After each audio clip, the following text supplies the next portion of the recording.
Welcome to the JOMA Preventative Health Podcast, hosted by the Jewish Orthodox Women's Medical Association.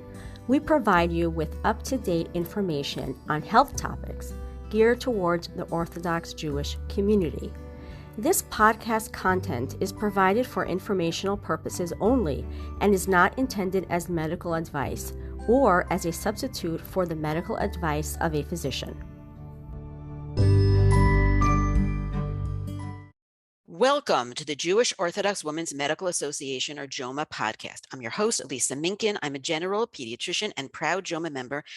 And today I'm really honored and really excited to be interviewing both Dr. Adam Katchmarchi and Nicole Hughes about drowning prevention.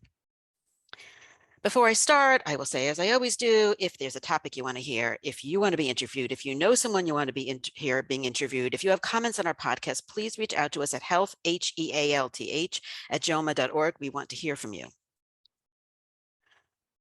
Dr. Adam Katchmarchi, Ph.D., is an assistant professor in the Department of Kinesiology, Health, and Sports Sciences at Indiana University of Pennsylvania.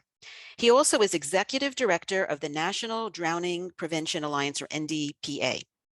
He completed his Ph.D. in coaching and teaching studies with a cognate specialization in sports management from West Virginia University.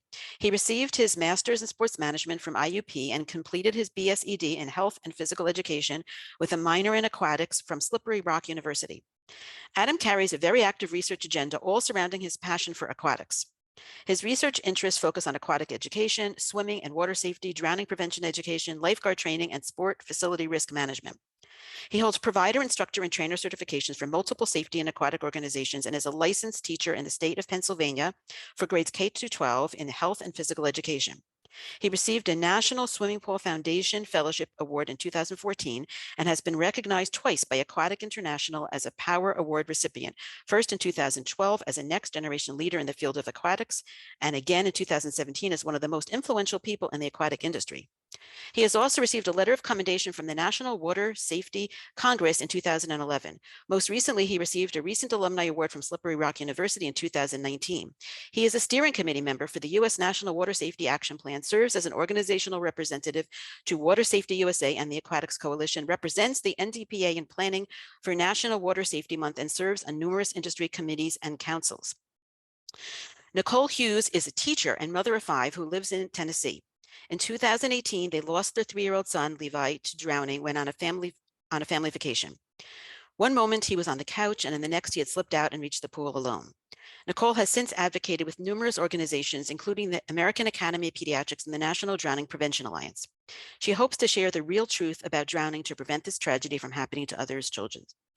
Now, I call this talk The Real Truth About Drowning from her bio because I feel that there is a lot of misconceptions and misunderstandings. We all know that water is dangerous. We all want our children to be safe, but unfortunately, there is a gap in knowledge, and we're going to try to fill it with this talk. And I'm not going to say it's short, and I'm not going to say it's always easy to listen to, but I think it is really, really important. If you have to, take breaks, listen to it in bits and pieces, replay parts if you didn't understand everything or didn't get it all. I think it's really, really worth listening to. It may save someone's life.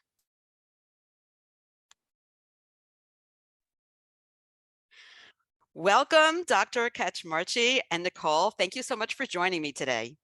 Thank you for having us. We really appreciate it. I have to thank you so much for doing this on relatively short notice and in time for our second half of our summer swim and camps and bungalow colonies, etc.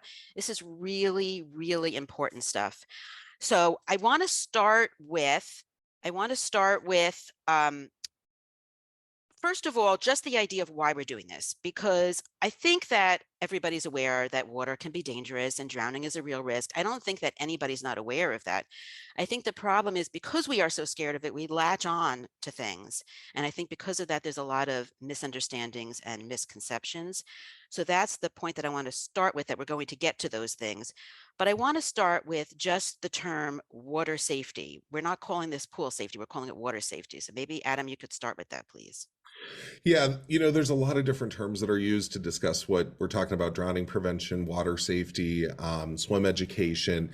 I like the term water safety because, this is a lifelong battle. Drowning risk presents from, infant the whole way up to older adults. However, the risk changes by environment and by age. And, we're probably going to talk a lot about, backyard pools and pool safety. But, for teenagers and adults, it can be a natural water setting. So, and all of the simple safety steps apply, but in different ways for different environments. And it's really easy to think about the environment you're going into, think about potential risks and matching those to the safety steps you should take. So that's why I like the term water safety, because I think it's all encompassing and it really, creates a lifelong relationship with water. And we don't want this to be a negative relationship. Water is such a positive thing, but we want people to be safe around it and think about that safety through the whole lifespan. Absolutely. And I'm going to link to your organization. I love the layer approach. Mhm. And I don't know if you want to start with the layer approach, or we should give Nicole a chance to talk from the beginning too. Well, let's let Nicole jump in and share a little bit of her story.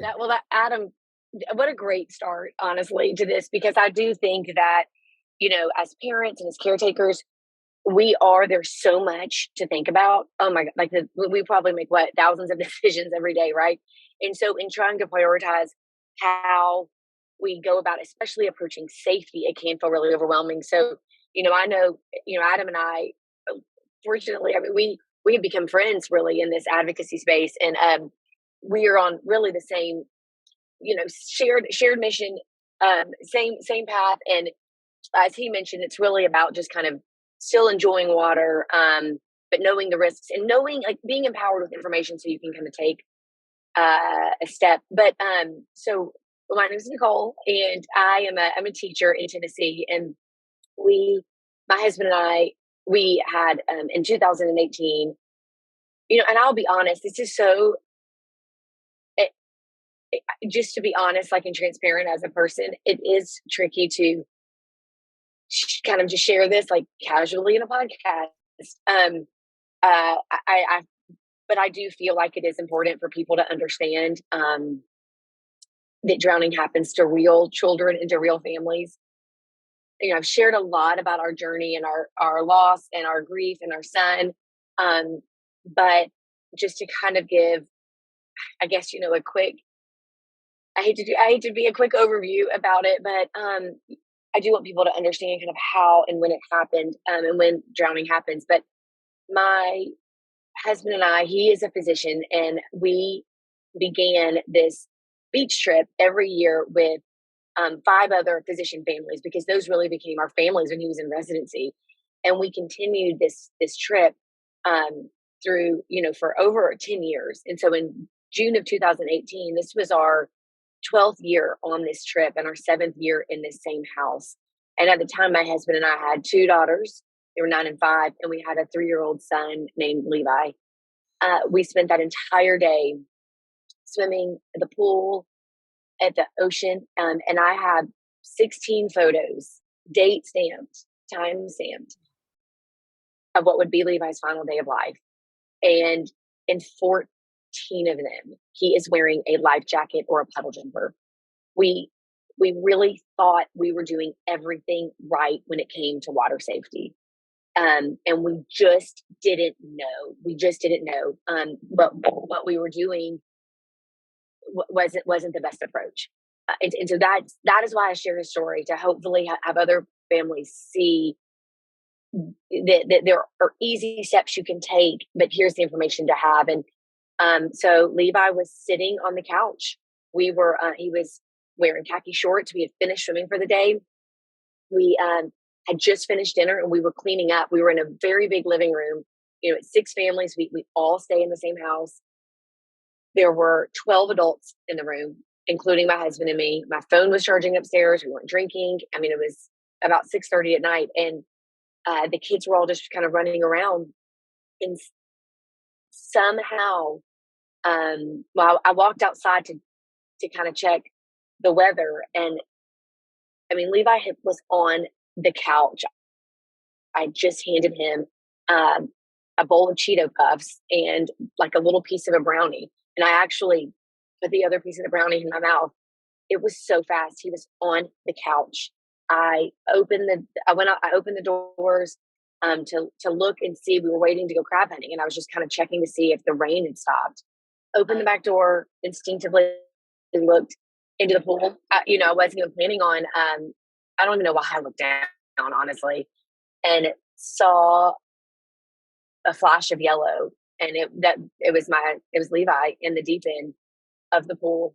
I mean, even, 5 years later, my first emotion still every time is confusion. Still, how did he drown? We weren't swimming. He was wearing khaki shorts sitting on the couch, and we pulled him out. Well, I started screaming and I banged on the glass doors behind me, because he had somehow gotten off the couch, out of these heavy doors, down a flight of stairs and into the pool. And all I can think, and honestly, it doesn't matter, but he had to be following an older kid out. I mean, we don't know what happened. But somehow he got out, and we were right there in the room. And I pulled him out, and I will say, I do want to share this part, and then I know we have a lot to cover. When I was screaming, I banged on the doors, I ran down the stairs, I jumped in. And when I reached him, someone else was in the water with me and grabbed him at the same time. And I didn't know who it was at the time. I had no idea. And I just knew I wasn't alone. And later I would find out that one of our friends, the first one out the door, had looked over the balcony and had jumped off the balcony into the pool and reached Levi at the exact same moment. And so we pulled him out together. And it was, and there were so many big and small mercies woven into our story of tragedy. And it really started there, honestly, with this worst moment of my life that I was not alone. We had 6 physicians on our trip. So it does get frustrating for me when people, overemphasize, I feel like, the use of CPR versus the preventative methods. I mean, he was fully intubated, 5 anesthesia. My husband's an anesthesiologist. So it wasn't even 5 anesthesiologists by his side. I mean, immediately. And, he regained a pulse, and we lost him later. And as I mentioned, this is something hopefully, we'll discuss all of these things that we inadvertently did wrong because we thought we were doing what was right. And so many, there are numerous things we could have done differently that would have prevented this. And we had no idea until a week later. My husband found the statistics on the CDC website, 1 to 4 non-swim time. And, I mean, it almost felt like he died all over again, honestly, to know that information had been compiled and never once reached us. And we failed to keep our son safe. And that is something that is the truth. It just is. But my husband and I can sort of hold on to also is that we did the best we could with the information we had at the time. Well, I think, Nicole, that's the point exactly, right? Is, we as human beings think we understand drowning. And, I've been on news interviews. I mean, I was on CNN a number of years ago, and I started saying some of the statistics around drowning, and the anchor was just, had no idea what I was talking about, almost, kind of looking like, this can't be real. And I think I even said, go to the CDC website and actually look at the statistics.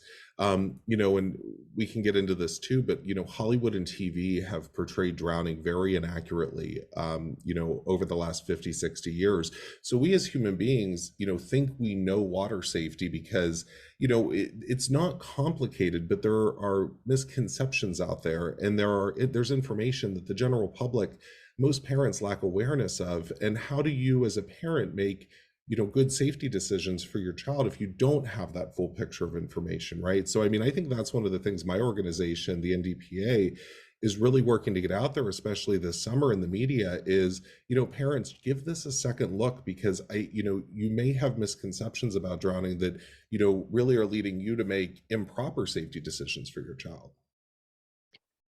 Wow, that's really, I'm still overwhelmed by the story, and I'm sure our listeners are too. But thank you for adding that. And thank you so much, Nicole, for sharing that.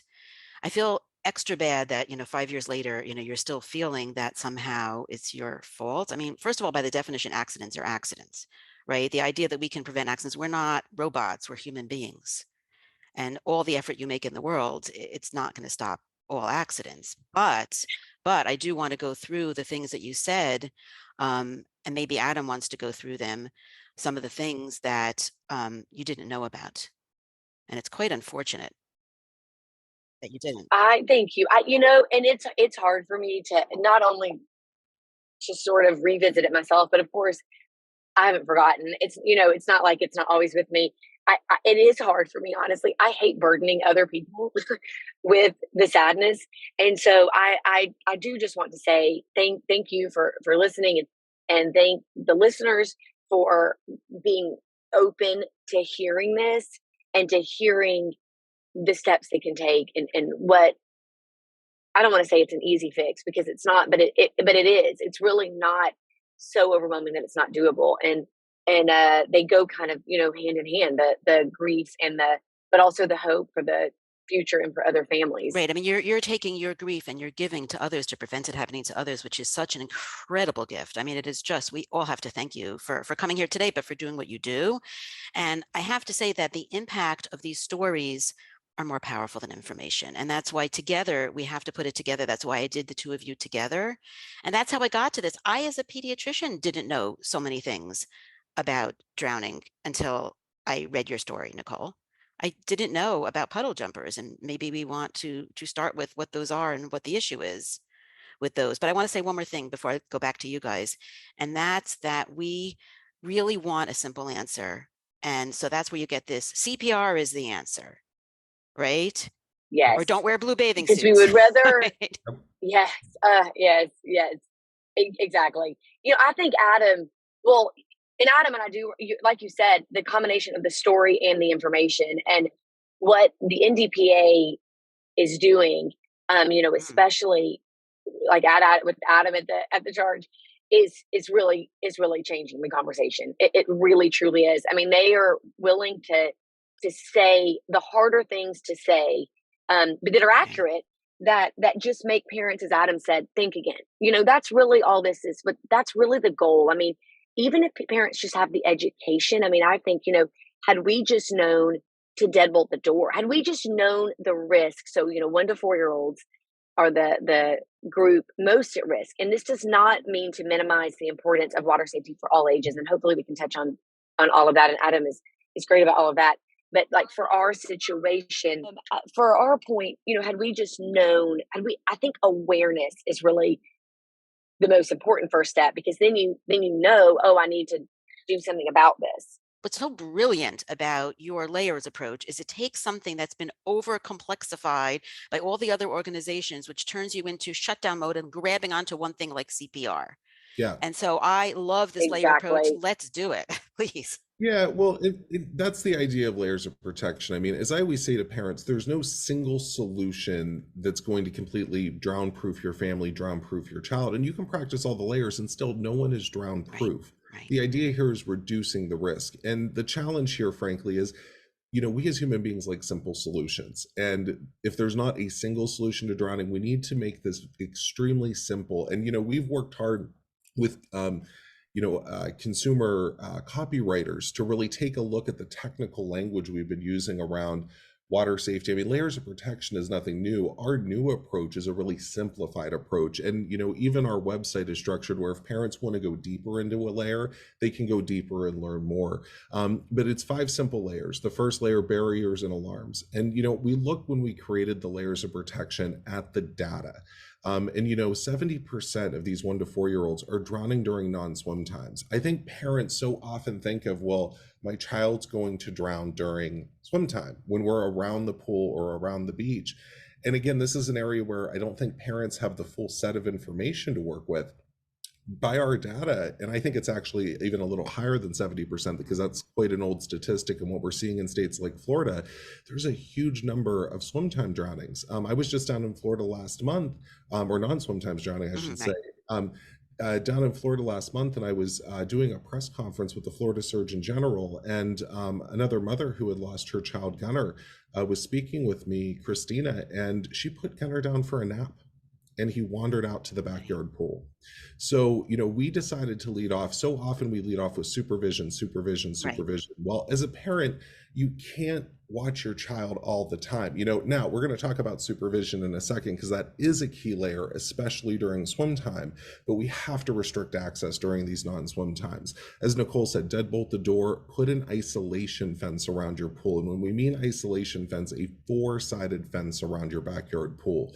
Don't just use a perimeter fence, because that's leaving access to those patio doors, to any doors out to the pool area that your child can easily slip out of. So it's not just about protecting the neighborhood from your pool. It's about protecting the child from getting out to that backyard pool and getting immediate access.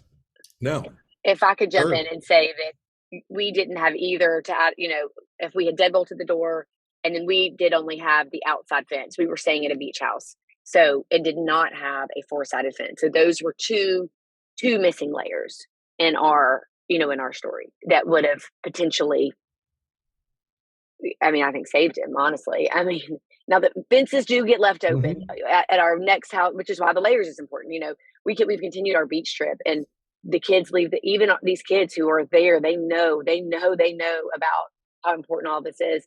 The fence still does accidentally get left open sometimes, but which is why the layers are so important, because had the deadbolt, had the fence, had one of those been in place, he would still be here. So I want to interrupt you just 1 second. So you say deadbolt. I thought it was supposed to be self-latching, self-locking, so that it does it on its own.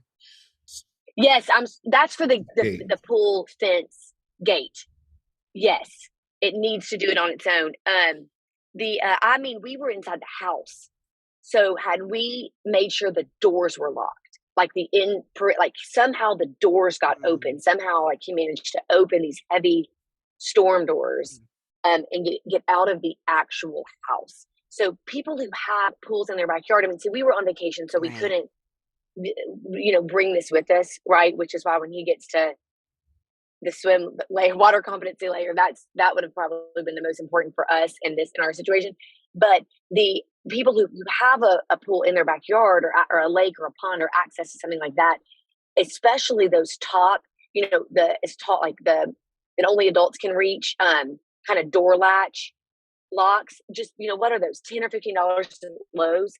Even installing one of those at the top of the door that leads to the pool, and making sure that is locked at all times, is a $15 easy fix to prevent a child from being able to open that door. Yes. And what about door alarms? So, I will say we do recommend door alarms, but here's the tricky part with door alarms. We have no scientific evidence they're actually effective at reducing drowning. So I don't recommend parents, choose a door alarm over a 4-sided fence around their pool. It should be an add-on. Same thing with an automatic pool cover. It is a barrier, and we are supportive of adding it into the environment, but that isolation fence is what's important, because we think about the flaws that can happen, right? Think about an automatic pool cover. If you forget when you're done swimming for the day to put that cover back over the pool, you have an open body of water still accessible in your backyard. If you think about door alarms, the batteries die. And frankly, people get desensitized to that, because you hear that beep all the time and you think, well, is that, my spouse coming in, a friend coming in, or is that my child getting out? And, a lot of people end up putting those in, especially to pass inspections for pools where those are required, and then they take them out. So we do encourage the use of door alarms. We encourage the use of automatic pool covers. I always say the best situation is to have all of the layers of protection in place, but really do your research as a parent to figure out what your situation is, and add those extra layers in. Especially children with autism wander, and drowning is the leading cause for all ages of children with autism, leading cause of death. And the barriers, the fencing, water is attractive. These kids go to it, and why not, right? We treat it as a playground for kids that aren't skilled in the water, and then we're surprised when they go back to the water later, right? So trying to restrict access, and nothing is foolproof. Kids can climb. Amen. Thank you, Adam. That is so important. It really is. The layers break down, right? So trying to keep all those in place. And then, during swim time, the second layer is supervision.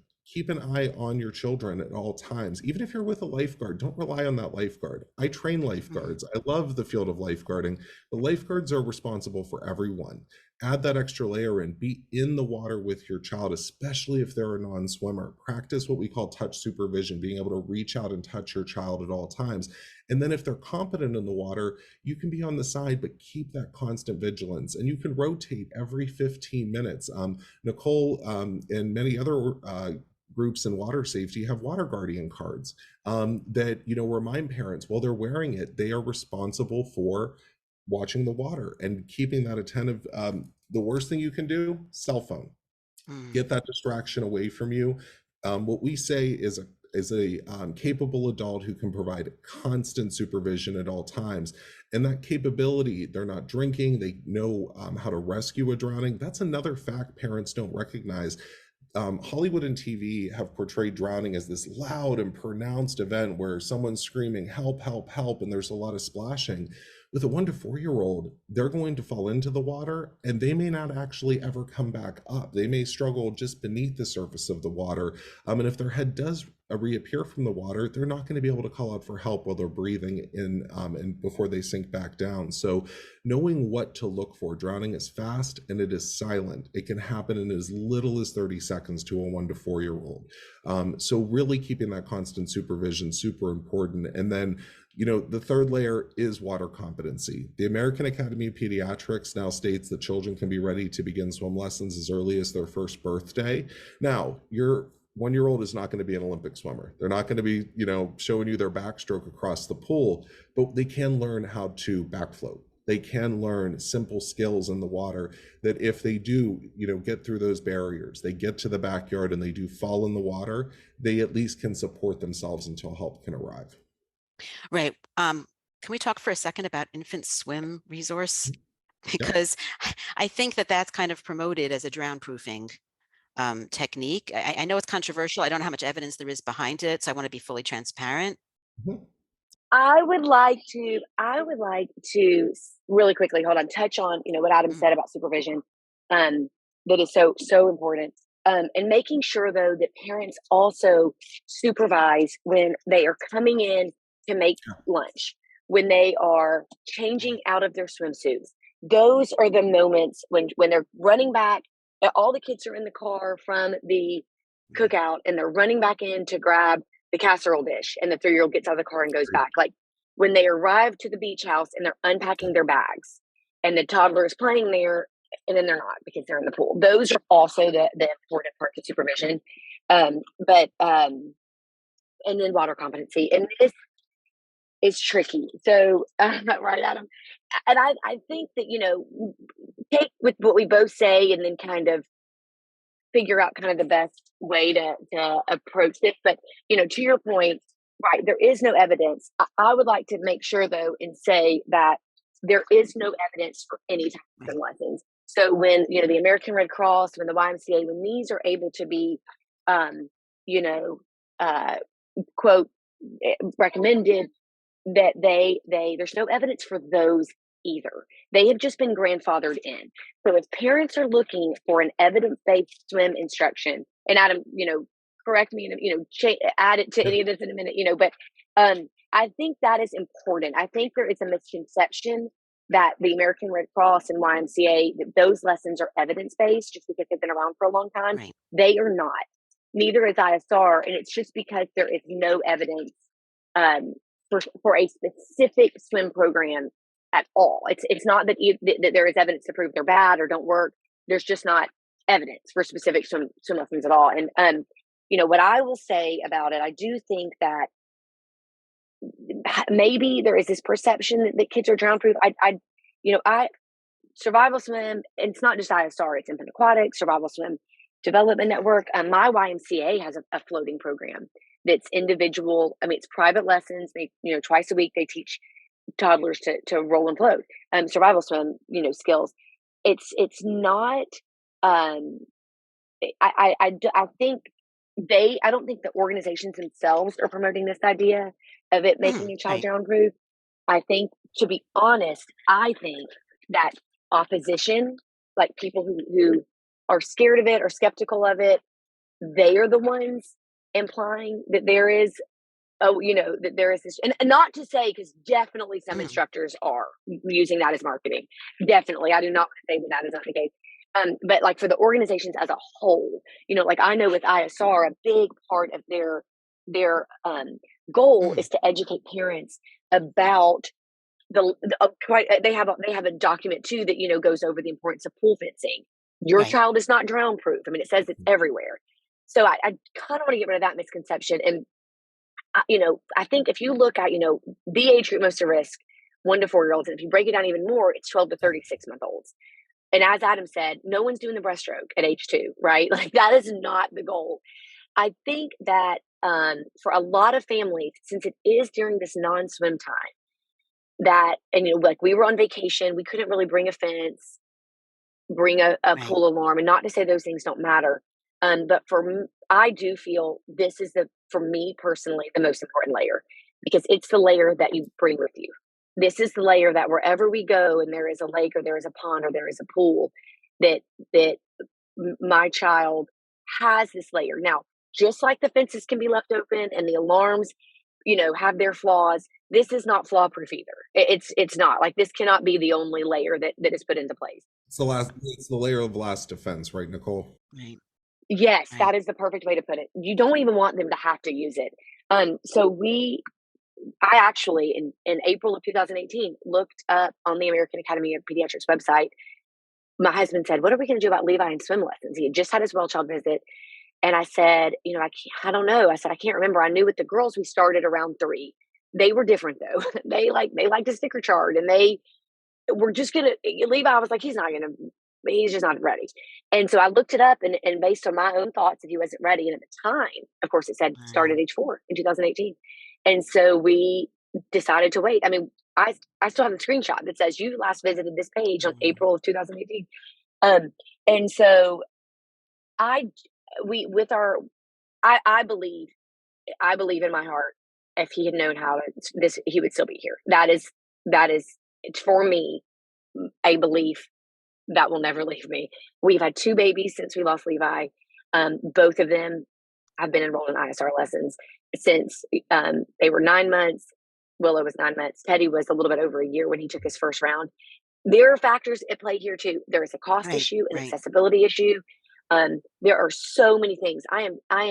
It's hard to advocate for it, knowing how inaccessible it is to people. But I also think that the opposition around, well, people can't do it or this or that, then continues to prevent accessibility for this. As I said, my YMCA has a program and they don't turn anybody down for cost.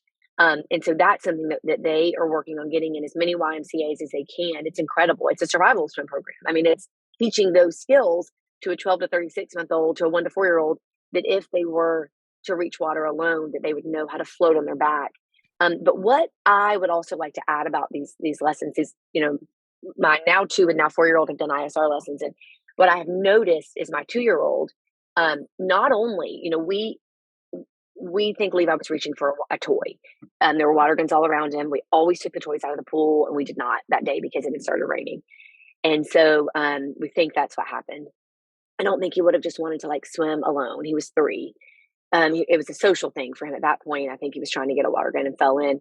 And Teddy, my 2-year-old, who can roll and float, he has been given information about water that is accurate. He knows it's really fun, but it is also really hard work. And so we were at the beach, and there was a pool, and I was right there, and he was playing with the ball. He doesn't even want, he was just playing with his ball, and it bounced into the pool. And I watched him to see what he would do because of course I was right there, and I thought, what's he going to do? And he walked up to it, and he thought about it, and he's like, he loves this ball too. And he was like, no, and walked away from it. So I think he's like, I'm not even it's going to be a lot of work if I have to go get that. And so I don't think Levi would have even gone near the water, honestly. And then I think if he did, he would have been able to swim. But in seeing my 4-year-old, my husband and I joke, it's not funny, but we're like, gosh, we wish she was maybe a little more traumatized by these lessons because we can't get her out of the water now. She has never worn a puddle jumper, neither of my 2 or my 4-year-old. And my 4-year-old is hanging with my 14-year-old teenage daughter, all their friends. She has so much more fun in water now. But I see her testing her limits too. She knows if she's standing on a ledge or if she jumps in and she's swimming and she can't get to the ledge, she knows she automatically defaults to floating on her back, taking a breath, assessing the situation. Of course, I'm right there, obviously, but getting her thoughts together and then figuring out where the nearest side is and swimming to it. I mean, it has been so far beyond what I thought it was going to be, which was like a party trick, Right. like, oh, they're going to float on their back. I mean, I don't know what, to be honest, I was pretty skeptical. I will be honest. But I was like, well, let's try this. And it's just been so empowering and so, what a gift to them, honestly, beyond take drowning prevention out of it. Like, they are going to have such a better experience in the water. And now, as the risk continues, as Adam says, it isn't just 1 to 4 year olds at risk. And so now, though, my toddlers have this foundation of water that when they're 8 and they get, in a situation where they kind of want to panic in the water, their default, I see it in them already. Go to their back, take a breath, assess the situation, aquatic problem solve, and do that. Same for teenagers in natural water. They will have this, which is another really high risk group. They will have kind of that default ability to float on their back, assess the situation, and problem solve in the water, which is what I think it kind of does lead to. So it's difficult for me to talk about it because I'm so passionate about it.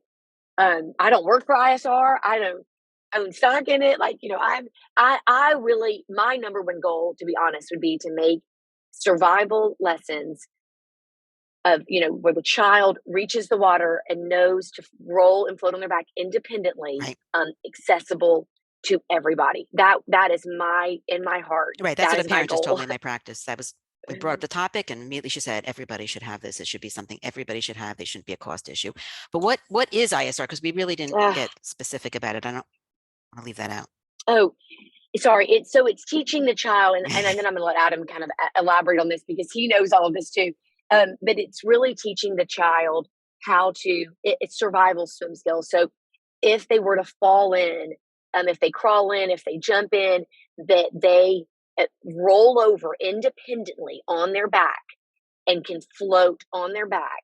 I mean, honestly, like indefinitely. I mean, they sort of, the test, I guess, is 5 minutes that they can float independently without assistance, and breathe, because their body is capable of doing that. What the way they teach is actually really interesting. It's a series of, there's so much more to this. Obviously, I'm not an instructor, but like, it's essentially, from a mom perspective watching it, I guess, right? It's essentially a series of tiny positive reinforcements is what it is. And you're kind of showing them every time they kind of start to get to the surface, you scoop them up and you're like, oh, you did great. And then I'm so embarrassed because I bet instructors are listening to this and saying like, this is not what it is. But this to me is like the layman's kind of like, this is the terms that help make it make sense to me as I watched it. And then, eventually they learn where the surface is, and then they get the ultimate reward, which of course is oxygen. And yes, they do cry in these lessons, but my kids have cried at gymnastics, at soccer, at preschool, and the car seat. This is also, I think, the age group that cries the most, right? Would you not say? So I would summarize it as an intensive behavioral program. It takes a lot of time. They recommend, going back and doing it again to reinforce it. And I know one argument against it is that the people who are anti-behavior approach, like the gentle parenting types, don't like it because they feel like, oh, this is abusive. You're throwing the child in the water and they're crying. So that is one, objection to it. That is valid. Yeah. It might not be for those parents, honestly. I mean, but for me, I need to prepare. I think, we have to prepare our child for the path. We can't run in front of them, making the path perfect for them. And I will say, nothing is for everybody. Survival swim is never going to be for everybody. I mean, nothing is for everybody, right? And so it doesn't have to be the only answer. I do wish it was accessible for everybody. So if it was their choice, they had accessibility. But I think that if you're a parent and just look at your child in their age group and go look at the swim lessons that are available to you. Go look at one and then go back, 3 weeks or a month later and see what skills they're doing, and kind of make a decision that way. I mean, almost like you would with the preschool. Mm-hmm. This is important. This is the number one thing that could, and I don't want to be fear mongering, but the statistic is this is the number one risk to their lives. So just put a time and attention into it. And for a lot of people, that is not going to be survival swim or ISR. And there Right. There is not really another option for swimming, unfortunately. I don't really think under like age 3, this probably is kind of the only option.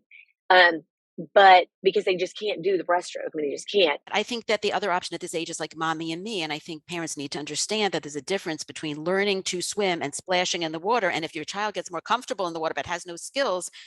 Yeah. Exactly. You're right. I think it's a higher risk. Yeah. I feel like I just monopolized. I'd like for Adam to jump in on that. But I do Well, think that, And we didn't get to puddle jumpers. We have to get to puddle jumpers. we yeah, will. and We'll get to it. real quick, Nicole, I want to go back to, the evidence side of it. And I mean, this is where NDPA, we don't necessarily recommend any specific swim program. We recommend water competency. And, as Nicole mentioned, what programs are available in your local area, what, cost affordability is there, are there scholarship opportunities?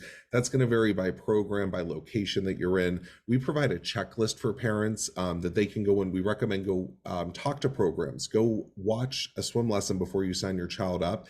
Download our checklist. It gives you every question to ask. And one of the most important questions are, what are the outcomes of these lessons? Because, maybe for some parents, the mommy and me approach is the right way. And, parents who want their kids to have those survival skills, we just want parents to know the outcomes of their child. Because we have had parents who have said, I don't know why my child drowned. I've had them in YMCA swim lessons, but they were really in a mommy and me based class where the skill outcome wasn't there. We don't necessarily, our biggest problem right now, frankly, with water competency is we lack evidence before the age of 6. The American Academy of Pediatrics lowered the age because there is research to say that if a child learns from a formal swim instructor between the ages of 1 and 4, the drowning risk can go down as much as 88%. What we don't know, and there's been no follow-up research as to why, what causes that, what particular program, is there a particular approach, is there a particular skill? So it leaves us as, experts a little bit lost as to far as why is this phenomena happening? So, what we tell parents is use your instinctive and, use your instincts, take our checklist, go view a program, ask the right questions, and you'll know that it's the right fit for your family. And think about your child's water risk as well. If, water is a direct threat, they're around it, you have a backyard pool, you have water around your house or your property. Think about that, really, ask yourself, have you put those layers in place? And what is your child's chances of reaching that water? And, at age 1, talk to your pediatrician about swim lessons. Do not delay this. Do not, I'm going to jump right to the flotation devices because we, have gotten so used to using flotation devices as a cultural piece around the pool where, oh, my child doesn't know how to swim, but they're going to go to the pool and have fun for the day. We'll put them in a, floaty, water wings, puddle jumper, whatever it is. And I don't know if, I know we hear the puddle jumper term quite a bit because that's become a popular product in that nature, but this is nothing new. I mean, arm floaties and other things to put your child in if they lack swimming ability, but then we, go teach them that that's a fun environment. And, a child at 1 year old, just this summer, Good Morning America covered this. I did an interview with them on this where there was a firefighter had his 2 kids around a pool, 1 year old in a puddle jumper, the child standing right next to the pool. This was on a Ring camera. He took the puddle jumper off, slid it right down his body and jumped in the pool and started drowning. Now, thank God the dad was right there, grabbed him. But, these kids get a false sense of security when it comes to flotation. They think they can swim, and then, again, water is attractive. They go back to it, they seek it out, and they can't make the distinction of this device was keeping me up or, my actual body, my skills were keeping me afloat in the water. Life jackets and certified flotation devices, they definitely have a place in water safety. But what we've noticed is parents are becoming overly reliant on that single layer of protection, and they're using flotation devices as that single layer of protection. And they themselves let their guard down. They think, my child is in a flotation device, and that may be true. Your child's not going to drown if they're in a puddle jumper while they're in the pool. But what happens when that child goes back to the water later and jumps in? They don't have that puddle jumper. And they're not wearing it. Exactly. And one thing, Nicole, I really want to, infuse here is our End the Misinformation campaign. We partnered with Nicole about just over a year ago because Nicole brought this to my attention. And I remember Nicole said to me, check out the marketing language on some of these flotation devices for children. And I'm thinking to myself, this is an issue we cleared up 10 years ago. And I go on to I go into Amazon, frankly, and I see marketing language that says, for child flotation devices, parents can enjoy free time while their child swims safe. This is teaching your child to learn to swim. There's no evidence those devices teach the child to learn to swim without proper instruction being infused with that. So, flotation devices have a place, but we've got to keep that in the right place. It can't be the single sole layer of protection you're using with your child. Nicole, I'm sure you're fighting at the bit to jump in there. No. What I was going to say is Adam does it all so perfectly. Yeah. And I do really quickly on the checklist. It is so good that he mentioned. And again, I don't work for the NDPA. I mean, I really just am a hobby who's become an advocate. That's a great checklist. So I do want to reemphasize that. And if there's a way for that link to be shared to that document, because it's really good, and it really does help, because survival swim is not going to be for everybody. And it does help figure out in your area, as Adam said, with puddle jumpers and flotation devices. Yeah, everything I said. Our last video and last photos we have are him in a puddle jumper. We have an underwater video less than an hour before we would find him in this exact same pool, and he's bobbing up and down in a puddle jumper. A lot of times parents will tell me, well, I don't watch water is dangerous. I don't know if they have a magic answer to get their toddler to listen when they just tell them something, then I think they are the exception in the world. Because first of all, they're toddlers. But second of all, I told Levi all the time. We told him water was dangerous. And all the time. But what we told him and what we showed him were two different things. We told him, do not go near the water without us. It is dangerous. But we showed him how much fun water was. To everything Adam said, echoing everything he said. He said it so perfectly. One of the things I would love to add in there is, we mentioned touch supervision. Be in the water with your child, play with them in the water. But if they're a non-swimmer, make sure they know that. It's okay to, show your child what their true ability is in the water. Because again, if we're constantly giving them this thing that they're skilled in the water, and then they go back to the water later, they don't have that same device on them at that time. Now, I really do want to stress that we are not anti-life jacket. Anytime you and your family are around a natural body of water, if you're on a lake, if you're on a pier, on a dock, always U.S. Coast Guard approved life jackets anytime you're boating with your child. And adults, model good behavior, wear that life jacket too. We wonder why kids, and teenagers don't wear life jackets when they're around open bodies of water. Well, we've showed them is when they're kids, adults don't wear life jackets. That could not be further from the truth. Adults should wear life jackets too in natural bodies of water. The biggest thing I can stress too, for parents is, I often get the question from parents, well, what if I'm taking 3, 4, 5 kids to the pool and none of them are swimmers? I'm going to put them in a flotation device. Take them to a splash pad, or take, 1 or 2 of the kids and, rotate what days you take the kids. If you're in an overwhelmed situation, don't risk that. It's just not worth it. And maybe, I hear of all these situations all summer long of, drownings that take place all across the country. And I go back to survivor bias. I mean, it's people who, because these accidents have never happened to them, they think it won't happen to them. The biggest stigma I hear with drowning, and I feel it all the time, is, well, these weren't good parents. They didn't watch their kids. That's why they drowned. That could not be further from the truth. Nicole is a fantastic parent. I don't have children, but my God, I could only aspire to be as good I a know. parent. Well, poor Adam. He has to hear me all the time on the phone calls. I'm like, hang on, I gotta take this one to the zoo or this one to cheer practice. But I do appreciate what Adam is saying, though. Thank you. I think the stigma, though, does have to be acknowledged. I know it's tricky, like especially with me being on this, on this call, that it is hard. But without acknowledging that stigma directly, I don't think anything's going to change. We have to really look at it is happening, when the parent puts the child down for a nap and it's the first time they ever climb out of their crib and reach the pool. I mean, these are the actual stories of when it is happening. And again, we cannot emphasize enough, Adam and I both, this is not about being afraid of water or making parents afraid of water. It is, these are the statistics. A simple thing is start with, making sure the doors are dead bolted. I mean, that's really pretty. That's easy. Make a water guardian tag yourself and have it. Download the NDPA's checklist that we were, talking about swim lessons, and really make that a priority.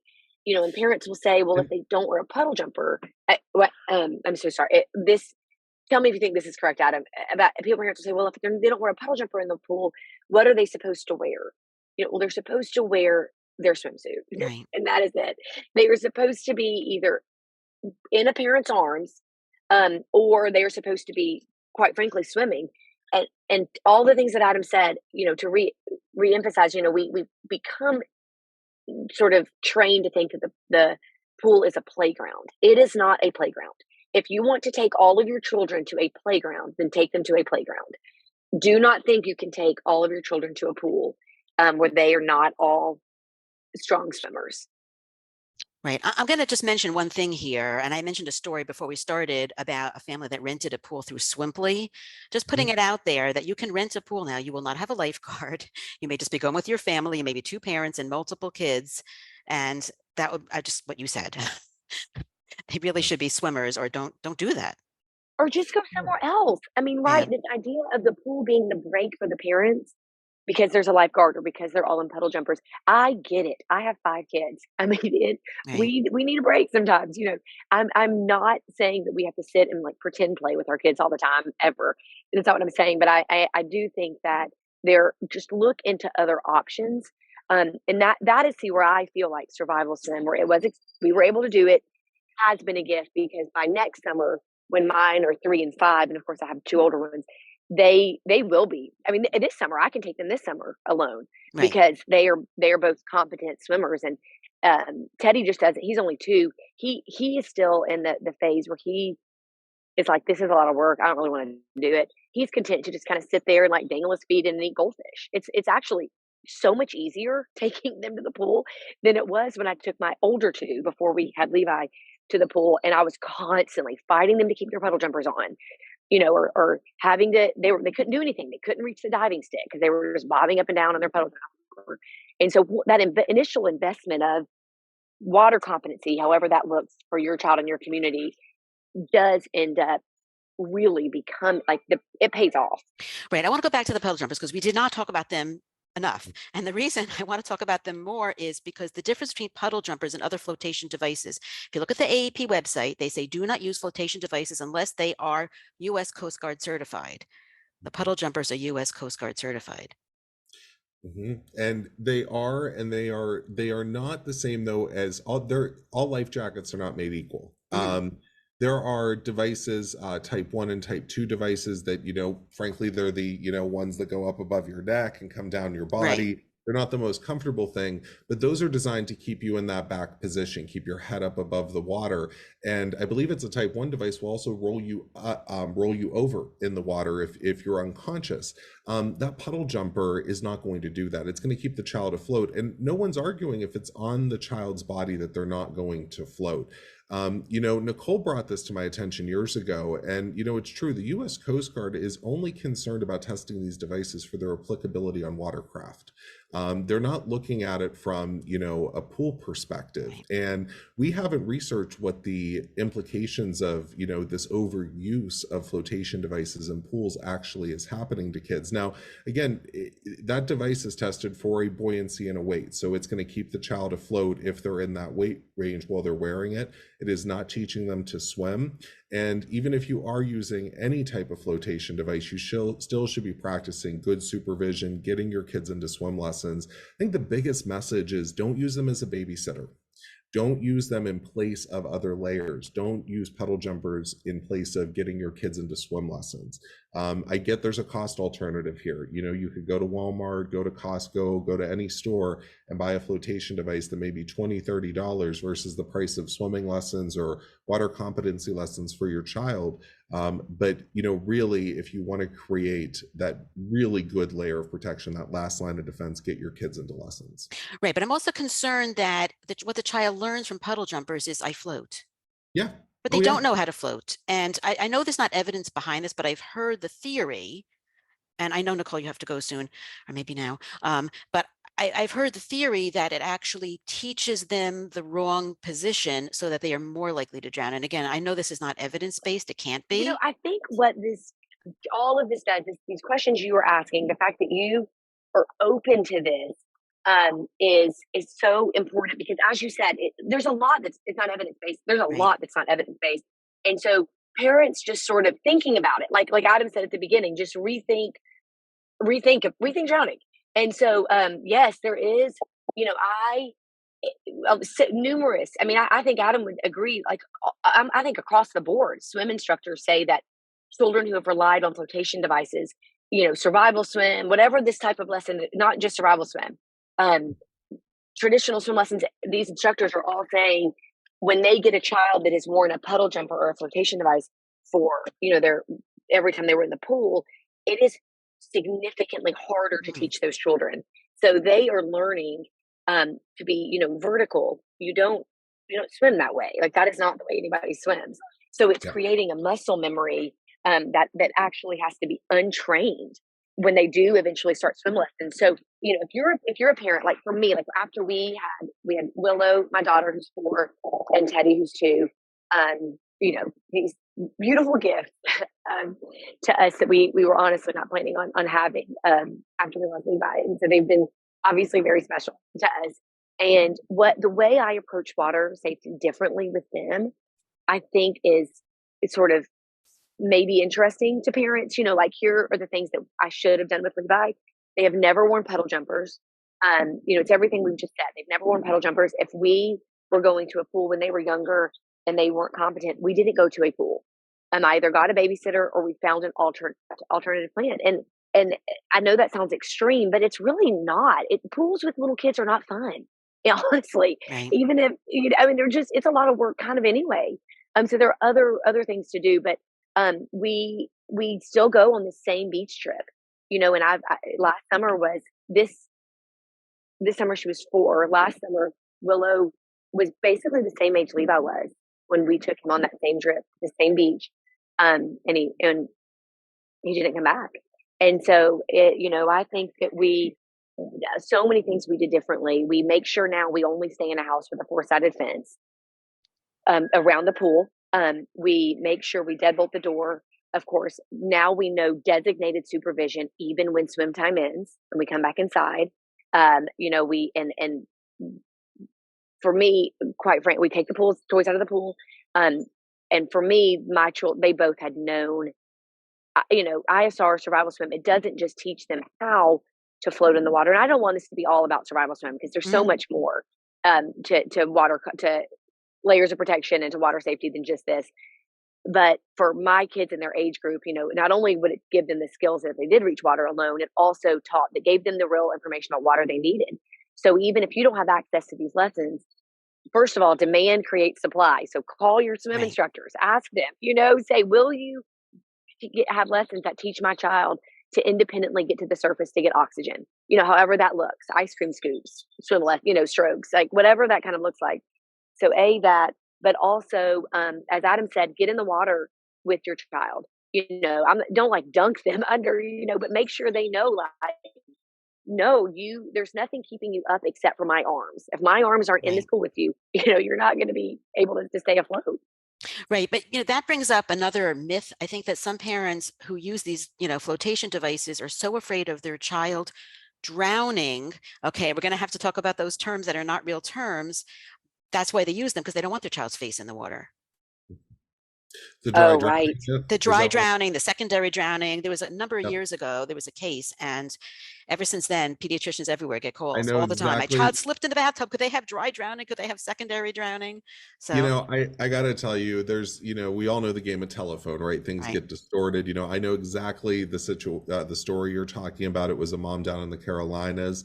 Her son did drown. He fell into water, was drowning. She was right there, grabbed him. A very small amount of water entered his lungs, and that started to aspirate over time. She went down and laid him down for a nap. 2 hours later, she came back. He was hypoxic. He was turning blue, but ended up being, the child got to the hospital. Child was fine. It was a non-fatal drowning, is what we call that. And there were some complications afterwards. That's going to happen very shortly after the incident takes place. When I was trained as a lifeguard a lot of years ago originally, the term was parking lot drowning at that time, because you didn't want to pull someone out of the water, have them, a small amount of water enter their lungs, and then that happened to them out in the parking lot. So we were always told to ask victims, did you swallow any water before we got to you? And if the answer was yes, then you go to the emergency room, or we evaluate you for a couple hours, keep an eye on you to see if there are any of those respiratory issues that pop up. But the reason I say the game of telephone, we've been trying to myth bust this in the news for years, and I think it was back in 2018. So that was been probably about 3 or 4 years after that mom posted her blog, and it got a lot of traction on Good Morning America and in the news cycles. I got a call from a producer at NBC saying, we want you to come on tonight and talk about dry drowning, and these kids are drowning 4 or 5 days after they go swimming. And I'm like, no. I'm not talking about this. I will come on and correct the misinformation, which of course, frankly, the media didn't want to do that. They like the sensationalism of the story. But, I think that's just it. It's been sensationalized as a scare tactic for parents. It's as simple as this. If your child, experiences a non-fatal drowning, even if, they just fell into the water and you got them, monitor them for a couple hours. If you start to notice any signs of hypoxia, blue lips, blue nose, breathing gets harder or is more labor intensive for them, nail beds turning blue, then take them to the emergency room. They're going to treat the child, put the child on oxygen, and usually you're treated and released for something like that. In some cases, they may keep the child overnight for observations, but this is something parents, if your child's in the situation where they've had a non-fatal drowning, or you pulled them out of the water if they've fallen in, just keep an eye on them. Don't put them down for a nap. Just keep checking them, and after a few hours, no more than 3 to 4 hours, though. Symptoms will not appear any longer than that. Right, but it's not a reason for you to be afraid of your child going under the water. No, exactly. At swim lessons. 100%. No. They shouldn't be afraid, just because they're at swim lessons, that this is all so false. So I want to just clarify the terms. I know that the current accepted term is just drowning, and it could be a non-fatal drowning, a fatal drowning, a drowning with complications, but not all these other terms. I know we used to use the term near drowning, which I don't like to define. It means somebody who survived from a drowning, but we don't use that, as I said. But two terms that keep going around, and we alluded to them before, are dry drowning and secondary drowning. So you explained secondary drowning already, right? That water in the lungs that later leads to breathing problems. But what is dry drowning? So it's the same thing. These terms are used somewhat interchangeably, whether it's secondary drowning, dry drowning, parking lot drowning, delayed drowning is another one that we've heard out there. They all mean the same thing. And it's just the medical condition of, getting a small amount of water into your lungs during that incident, during that non-fatal drowning. Really, the body's a miraculous machine. If water starts to, or if our body senses water is entering our lungs, basically our airway goes closed. It's called a laryngospasm. Right. And it'll close off the airway. So this happens before that laryngospasm happens and closes off the airway. So we're talking about milliliters of water entering the lungs. And again, it takes time, or, once that water enters the lungs, it's going to start to foam up over time and really cause our lungs really to have difficulty to pull oxygen out of the air effectively. So this happens slowly over time. And I think that's where those terms dry drowning, delayed drowning, secondary drowning come into the mix. But the reality is it's a non-fatal drowning with some complications after the fact. And this is not something, as we've said, for parents to be scared of.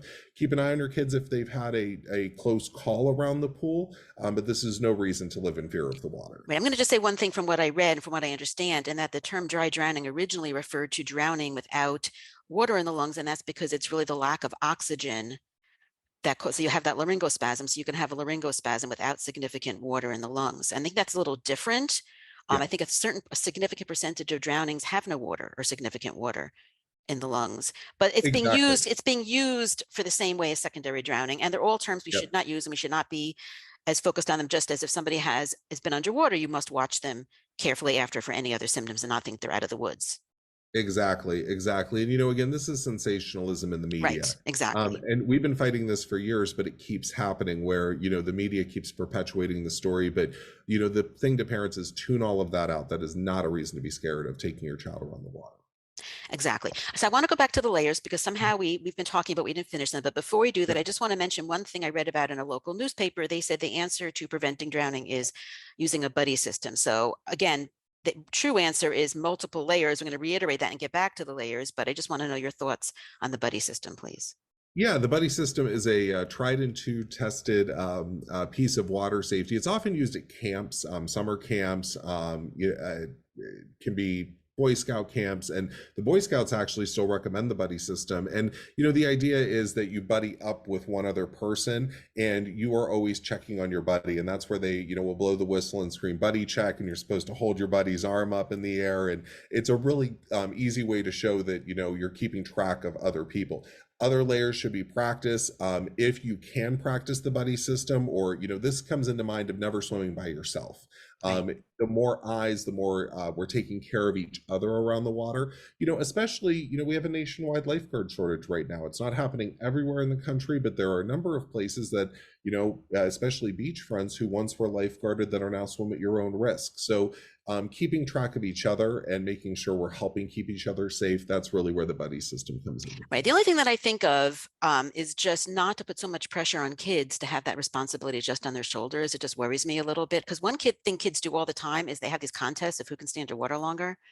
Oh, and we don't like that. We don't like breath holding contests. And as a former lifeguard, that is, well, still current lifeguard, just not sitting next to the pool every day. That is one thing that always it scared me all the time is, because you're watching this kid and you're like, oh God, I know he's holding his breath. I know it's just a competition, but you're watching every second, hoping he comes up for air. We don't recommend breath holding. That's a dangerous activity around the water. But again, should be the only thing that's practiced. Even at Boy Scout camps where they practice the buddy system, there are still lifeguards in play. There are still camp counselors at play, and all those other layers that we talked about. And one of the things that the Boy Scouts do with their buddy system is you get designated to a section of the pool. If you're a non-swimmer, you and your buddy who are paired have to stay in the most shallow part of the swimming area. You're not allowed to go into deeper water. So it's layered into a system. It's not something, that has to be necessarily formalized. Even if you're going with your friends or your family to the beach this weekend, even pair up and just say, hey, I'm going to keep track of this person. We're always going to stay next to each other in the water. And that way, if someone gets in trouble, even that person can call out for help and draw attention in right away. Right. So we didn't go through all the layers. Let me see if I can remember. We talked about barriers. We talked about barrier. The only one we haven't talked about is the fifth layer, which is emergency preparedness. Okay, good. So emergency preparedness is our fifth layer. And, we've mentioned it earlier, drowning is an accident. And oftentimes it happens when we least expect it to. And I want you to think about, we've talked about, the very sad side of this tragic incident, right? But in that moment, there's a lot of adrenaline. There's a lot of a rush of emotions happening to the people who are responding to that situation. I mean, we heard Nicole's story. That's a really intense situation. And the only medical care we can provide a drowning victim is CPR. We need immediate CPR care with rescue breaths. Hands-only CPR has really perpetuated over the last decade since the American Heart Association rolled that out. Right. And the reasoning for rolling it out makes a lot of sense. I mean, cardiac deaths in America is a leading cause for older adults of death. And so many people are fearful of providing CPR care because of the fear of disease transmission, having to do that breath to mouth or that mouth to mouth contact to deliver breaths into the person. So AHA came out with hands-only CPR to make it easier. And at least we're doing something for those older adults in cardiac arrest. But for young kids or any drowning victim, any hypoxic emergency such as drowning, breaths are critically important. So as a parent, seek out a CPR class that teaches you how to deliver rescue breaths. Make sure if you're hiring a babysitter or a caregiver, they know the same skills. It's really critically important that those breaths are delivered early for a good outcome. The other two things I would recommend is seek out a basic water rescue course that teaches you not to be a lifeguard, but just how to make simple rescues in the water. We tell people reach, throw, don't go. Reach something out to the victim, throw something out. Don't jump in after a drowning victim if you do not know how to make that rescue. Drowning victims are not thinking about, that's my mom, that's my brother, that's my sister. They are in a life and death fight for survival, and they need air. And oftentimes we hear about multiple victim scenarios, brother, sister, brother, brother. There was one in New Jersey just a couple summers ago where it was a multi-generational drowning where the daughter started to drown and the grandfather ended up jumping in after her. They were in a deep end of a backyard pool, and then neither one knew how to swim. Mom came out, jumped in. All three ended up drowning by trying to save the first victim. And it's a horrible, horrible situation. And we know that adrenaline, that rush is there to try and save them. But be smart. You are of no help to that victim if you now have become a secondary victim.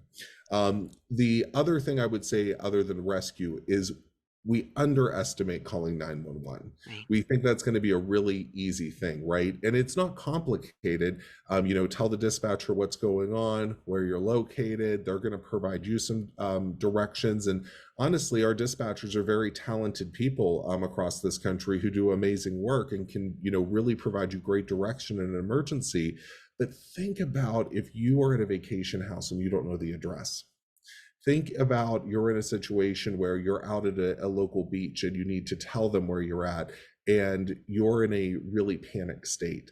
That adrenaline's pumping. I've heard these horrific 911 calls from parents who, they find their child, found them after a drowning has occurred. And it's a frantic 911 call. They're screaming, and the dispatcher can't initiate help unless they get that basic information of what's going on and where you're at. So I tell people, think through that 911 call, know the address that you're staying at or have it posted near the pool, put up a sign next to the phone area in the pool, what the address is.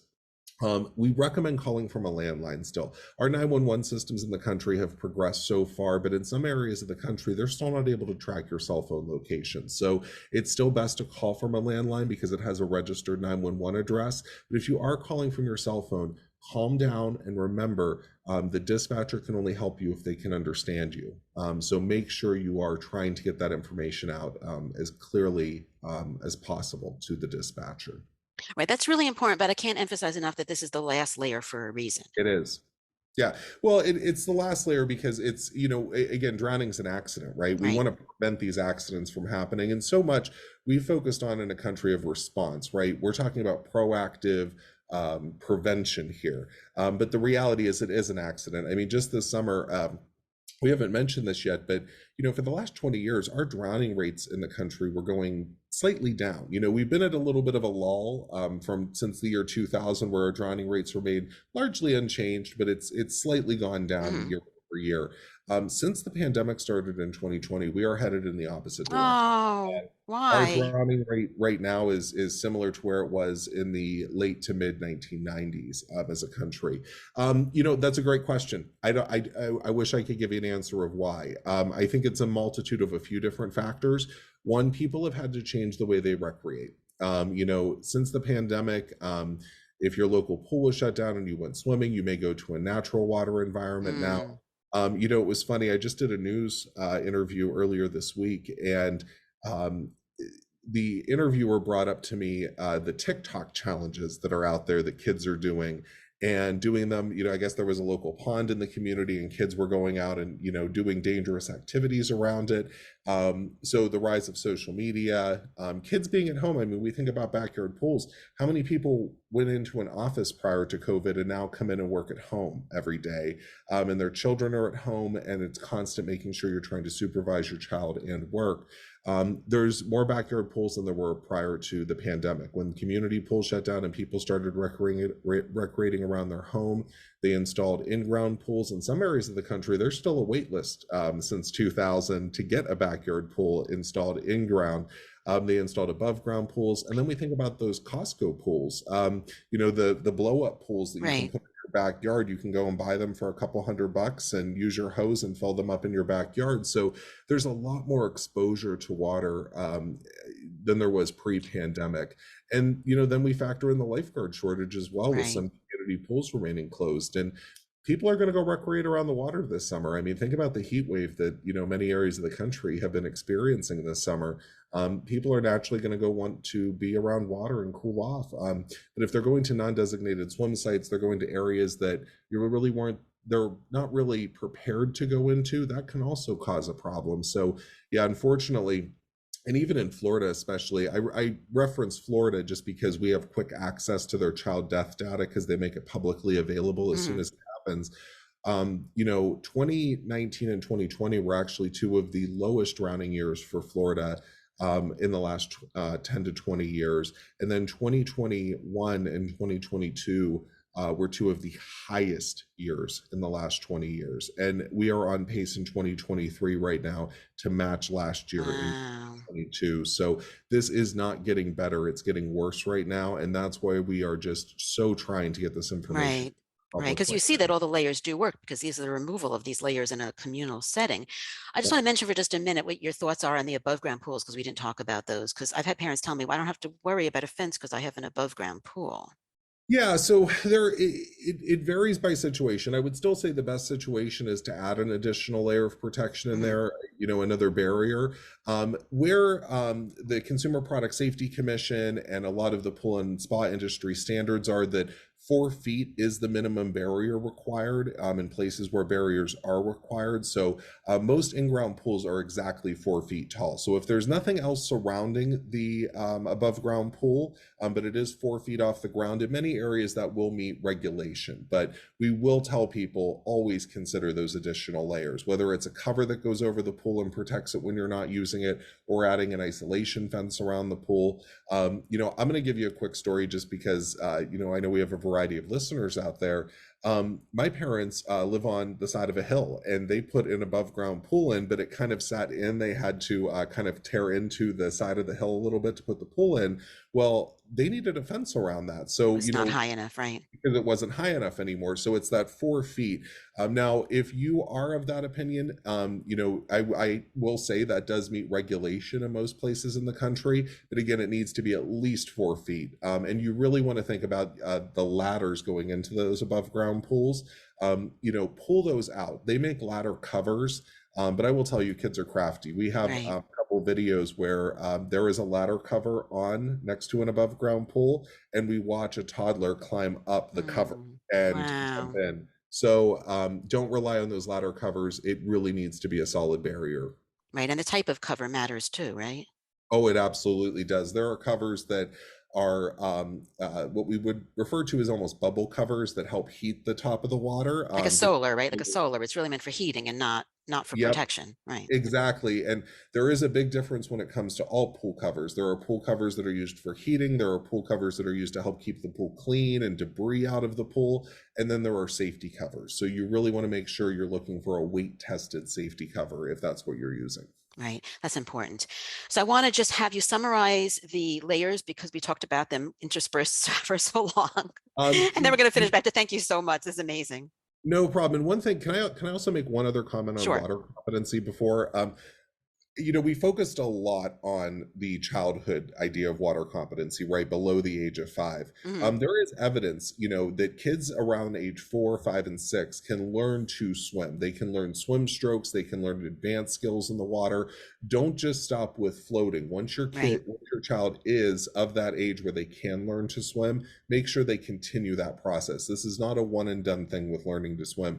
It is a process that will take time. But even when the kids become teenagers, it's important to have those more advanced swimming skills for the environments they're likely going to be in. Right, now I have to say one more thing too. Yeah, sorry. and that's that the other great risk group, correct me if I'm wrong, are the teenagers. And these are kids who know how to swim and they're left on their own to go out, but they're risk takers and they do unsafe things, particularly in open water. And so think about that too.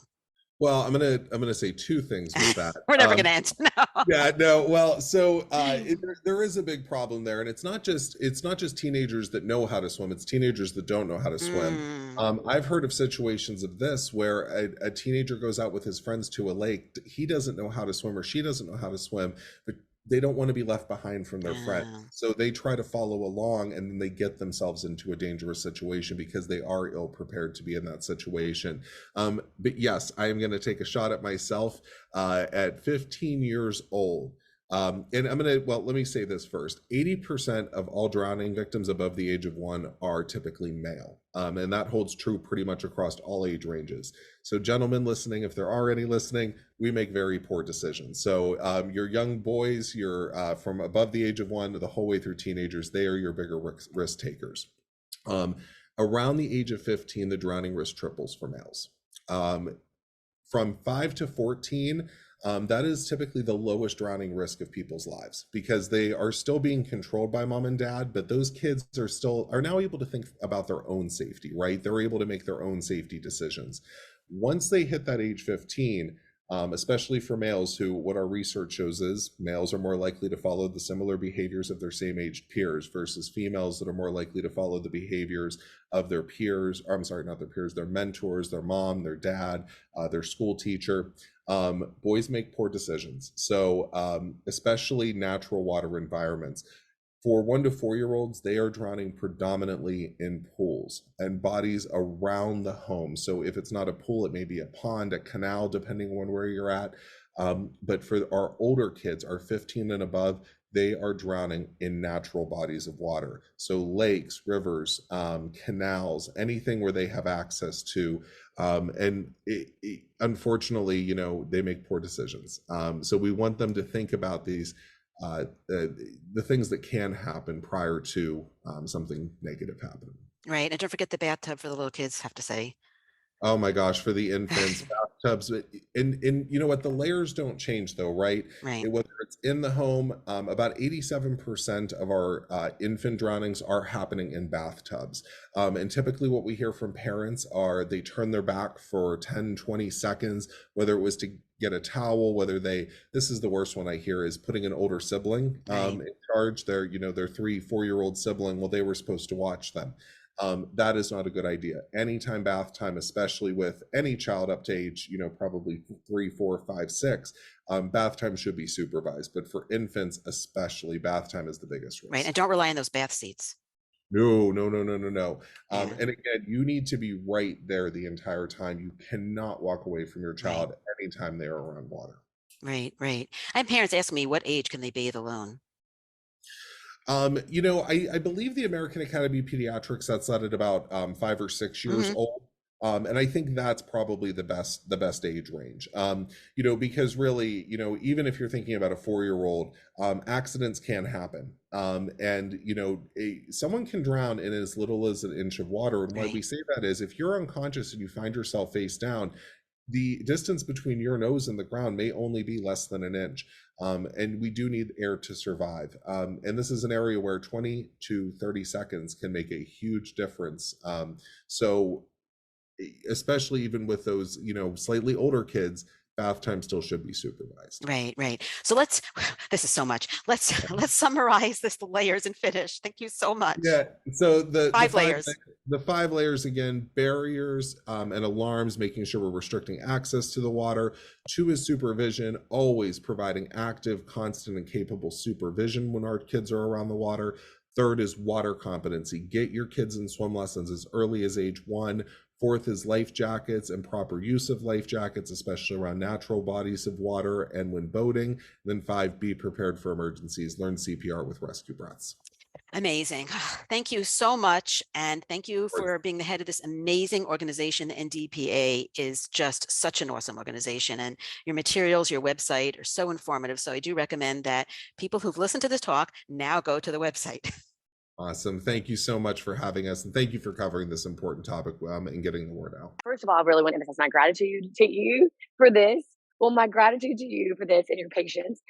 And everyone listening for willing, to be open-minded, because you reaching out to us, this is how change happens. I mean, this is how change is happening.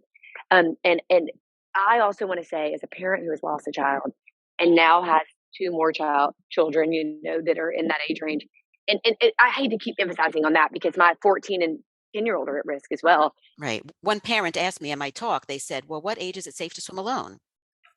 It's not. Probably never, right? Well, right, yeah. But I also want to say that the information that the NDPA is sharing now, especially the way they have really taken this desire to end the misinformation, to really meet parents where they are and ask them to rethink Right. what they have been doing, under Adam's leadership. And of course, I know there's so many others involved. This information would have saved Levi, and I trust and appreciate everything. Thank you, Adam. But I really feel like the NDPA is this is going to make a difference. It really is. I think that the time is now, and I think Adam would probably agree on this. Yeah. Like, we are feeling a shift in all of it. Thank you, guys. Thank you so much. I can't thank you enough. I really can't. And thank you for teaching me, because now I know because of you. It's because of you.